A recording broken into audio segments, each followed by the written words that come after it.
What is going on, everybody? For those of you who do not know me, my name is McLeod-Voakes. I'm a realtor based out of Bobcaygeon, Ontario, and this is the first video on my channel, so welcome everybody. I'm going to be going over a very important topic today, and really the basis of real estate. How do I become a real estate agent in Ontario, Canada? And is real estate right for me? Is it the right business? Is it what I want to do? Am I fit for it, etc.? So the first part of the video, I'm going to explain how to become a real estate agent in Ontario. So it's going to be fairly specific. So if you'd like to skip forward a couple minutes to the rest of the video, feel free. So in Ontario, at the time of this video, there's only one way to become a real estate agent in Ontario, and that is through Humber College. So Humber College has a real estate salesperson program, which you can apply and do completely online, and there's no set time limits. And what it consists of is it's built of basically 4 courses, technically 5, but the 5th one is very small, so 4 courses. The first one is an introductory course. The second one focuses specifically on residential. The third one gets you into the commercials, the rentals, etc. And the fourth one is the commercial market. The 5th one is more of a, how do you get with the brokerage, questions to ask, interviews, etc., etc. Very small. It took me about an hour to complete. Now, one thing to mention is in between these courses, there's an exam. After course 1, it's a very short exam, but from then on, courses 2, 3, and 4 all have full-length exams. Course 5 has no exam, and you have to have a minimum passing grade of 75% on each exam.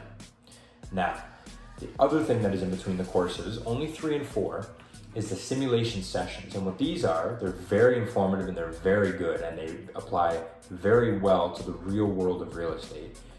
You are in a Zoom call from 9 to 5 for 5 days with 1 or 2 other realtors, licensed realtors, who are kind of leading the class, and you are in with other students at Humber who are taking it as well. And here you get to role play, you get to learn some of this real life scenarios that you may come upon. You get to learn about clauses and offers and how they're actually used in the real world. And it's very informative, and it's stuff that you can actually take into real estate, and it actually applies. Quick piece of information I forgot to include that I just caught while editing the video is that after the 2 simulation sessions, there is an extra exam just about the simulation sessions as well. So you have to be sure to look out for those. Now they're both short, they're only 50 questions, but they're still there. Now moving on to, is real estate the right fit for you? Are you built for it? Can you do well in it? Well, of course you can do well in it, please, but is it right for you? So, at the end of the day, real estate is sales. You have to sell. Everybody can say whatever they want. Real estate is sales. You have to be able to have a customer relationship with your client, and you have to be able to make it real and authentic. You can't just make it fake. The thing about real estate that's different than a lot of other sales is it's a very long process a lot of the times. These deals can go on for weeks, months, sometimes even years, depending on the size of the transaction. So you have to be able to build a connection with your client so that you're able to help them because you know what they really want. Another thing that I think you have to be very okay with in real estate is social interactions, because social interactions correlate directly to networking. You meet people, you shake hands, and of course there's the social media aspect of real estate and the online media, and it's taking over, and it's great. Like what I'm doing right now. If you see the people like Ryan Serhant, Mark Salerno, lots of those guys are very much so online, but they have to be in person too tremendously. All of that stuff correlates directly to building your clientele, especially starting off when you get your sphere of influence, which is the circle of people that you can reach out to, and you can build off of that, because all these circles have all these lines that stick out, and each line leads to other people, and other people lead to other circles, and it just keeps getting bigger and bigger until you have this massive conglomerate of circles, and it looks like a giant solar system or something. And you have to picture that in your head, and that's what you have to be able to be willing to do with real estate.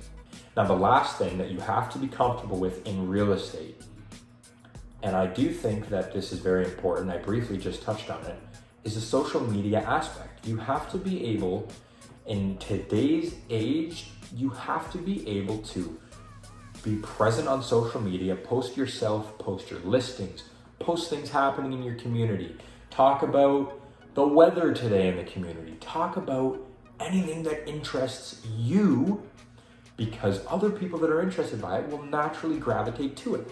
For me, I love social media, I love real estate, and I love golf. So I post about those things on my social medias all the time. And people are now knowing that I like golf, so they will come to my page, see that I've talked about golf, and I've had conversations with people about golf left, right, and center. So being present on social media is very important. And I really don't want you guys to skip over that, especially in today's day and age, because when the world changes, you have to change with it, and that's all there is to it. A couple other tidbits I want to touch on. You have to be decent in mathematics and English, or whatever language it may be that you speak prominently in your community, because you have to be able to effectively communicate with your potential clientele.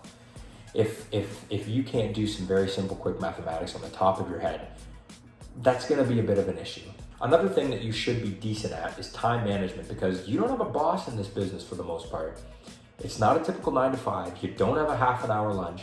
You make your own schedule, and you have to make sure that you are getting what you need to get done in your day by yourself. So whether that's making an online schedule like Google Calendar, or writing it down like I have here, even in my day planner, I put some little notes in there. You have to figure out what is effective for you and how you can effectively plan your day to maximize the time to achieve greatness. And that's that. So hopefully you guys enjoyed the first video, and I hope it was informative. If you have any other things that you'd be interested to see, please let me know. And for now, that's gonna be all, but I'll see you guys in the next one. And make sure to like and subscribe, please, because that would help me out a lot. See you later.